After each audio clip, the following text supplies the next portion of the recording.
Well, the first story is a story of a friendship that has gone extremely sour. Setting is quite graphic. One of King Saul's soldiers, David, is now his enemy, and he sends out himself along with 3,000 others to kill his enemy. And then we have that gospel, that most ridiculous gospel. It says, love your enemies and do good to those who hate you. How difficult that is. How difficult it is to love your enemy and to do good to those who hate you. We have many examples from literature and the arts that kind of portray that theme of revenge and love. For example, Shakespeare wrote that great play of revenge, Romeo and Juliet, two dueling families, and ironically, two children of dueling families falling in love with one another, and hate still winning over.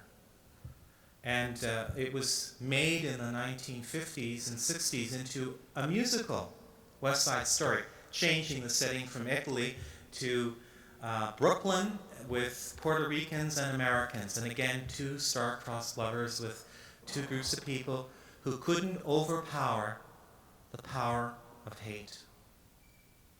We don't have to look very far in our world to see the power of hate. Not very far. We can turn on our television, or we can listen to the radio, or we can read a newspaper and graphically see the effects of hate in our world. In Bosnia, the scandal that ongoingly goes on in Northern Ireland, and we could go on and on and on and on and on, and how difficult it is even for Christians to love their enemies, even if their enemy is another Christian. Difficult. A difficult way, and yet Jesus says very clearly, love your enemies. Do good to those who hate you. We are not exactly off the hook here in Canada. During this new debate on the makeup of our country, dividing lines are clearly being seen between different cultures. Whether you debate the merits of an action, whether Quebec chooses to be sovereign or not sovereign, what cannot be tolerated is intolerance, hatred of cultures against other cultures. Of course, if we were to kind of take a look closer to maybe even our local neighborhoods, who hasn't met a neighbor from hell?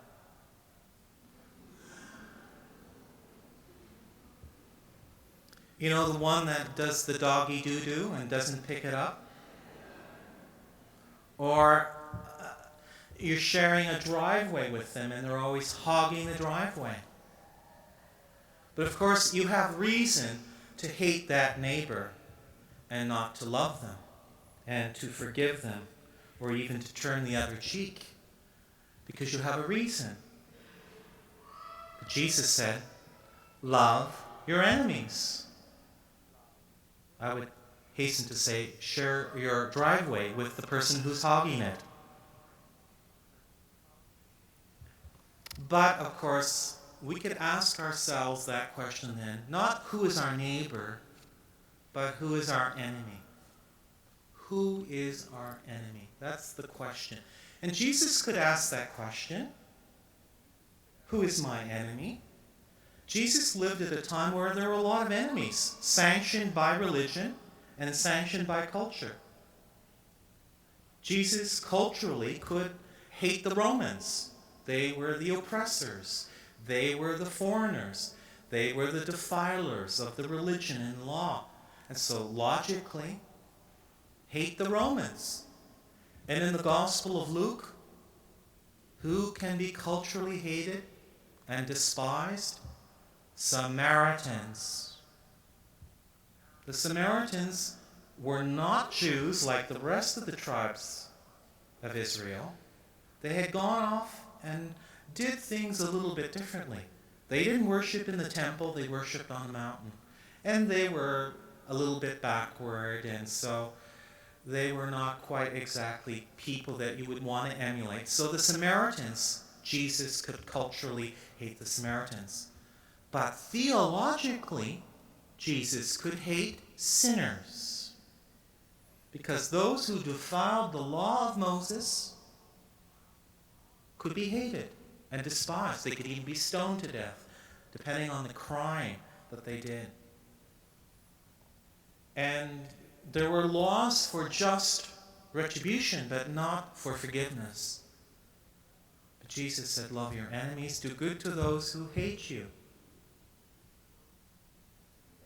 Did Jesus just talk this line? Love your enemies. Well, I'd like to conclude by telling you that on the night before he died, in the garden, as he was about to be arrested, a wonderful little thing happens.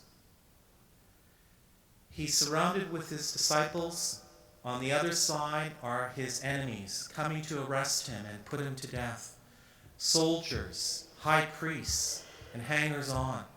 And one of Jesus' associates takes a sword and he slices off the ear of the slave of the high priest.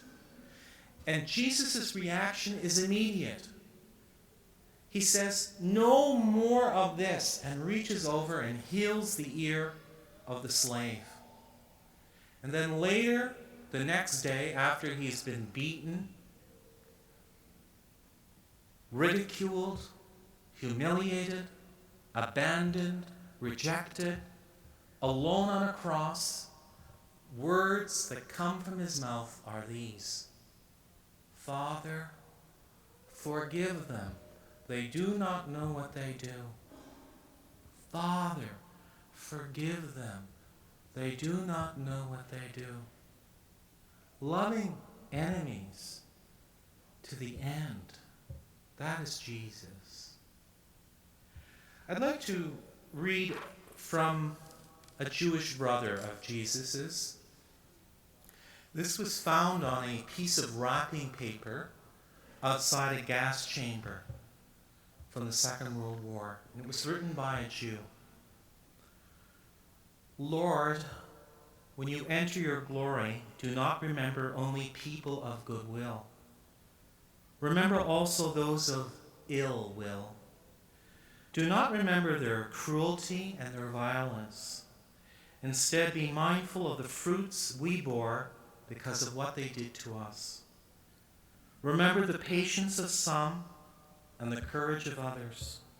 Recall the camaraderie, humility, fidelity, and greatness of soul which they awoke in us. And grant, O Lord, that the fruits we bore may one day be their redemption.